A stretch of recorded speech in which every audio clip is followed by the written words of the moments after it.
বেড়াতে এসে পিঠে পুলির স্বাদ পেয়ে বেজায় খুশি পর্যটকরা। জলদাপাড়ায় পর্যটকদের জন্য আয়োজন হয়েছে পিঠে পুলি উৎসবের। পৌষ পার্বণে পিঠে পুলির স্বাদ উপভোগ করছেন জলদাপাড়া জঙ্গলে বেড়াতে আসা পর্যটকরা। রাজ্য পর্যটন দফতরের অধীনে আলিপুরদুয়ার জেলার মাদারিহাট টুরিস্ট লজে এই আয়োজন হয়েছে। ভীষণ ভালো লাগছে। আমরা এসছি 12 তারিখে, আজকে তো 14 তারিখ।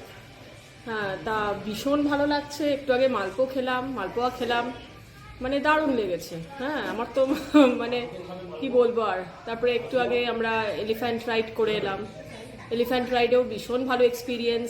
পর্যটকদের জন্য থাকছে পাটিসাপটা, দুধ পুলি ও ভাপা পিঠে, সঙ্গে থাকছে পায়েসও। এক প্লেটে থাকবে 2টি পাটিসাপটা, একটি দুধ পুলি ও একটি ভাপা পিঠে, সঙ্গে সুস্বাদু পায়েসও। শীতের এই সময় প্রচুর বাঙালি ও অবাঙালি পর্যটক জঙ্গলে বেড়াতে আসেন। বাইরে জঙ্গল ভ্রমণের সময় বিশেষ করে বাঙালি পর্যটকেরা পিঠে খাওয়ার স্বাদ থেকে অনেকেই বঞ্চিত হন।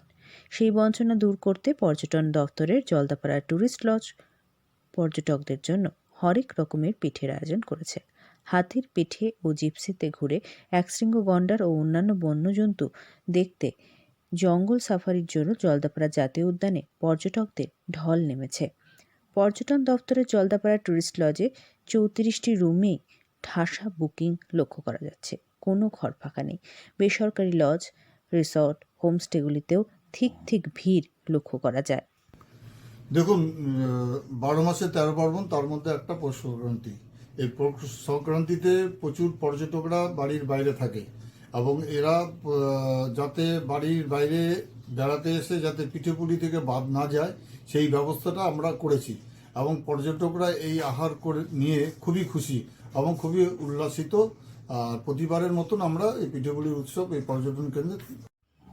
জলদাপাড়া টুরিস্ট লজের ম্যানেজার নিরঞ্জন সাহা জানান, পৌষ পার্বণে বহু পর্যটক জঙ্গল ঘুরতে আসার কারণে বাড়িতে বসে পিঠে খাওয়ার সুযোগ পান না, বিশেষ করে বাঙালি পর্যটকরা।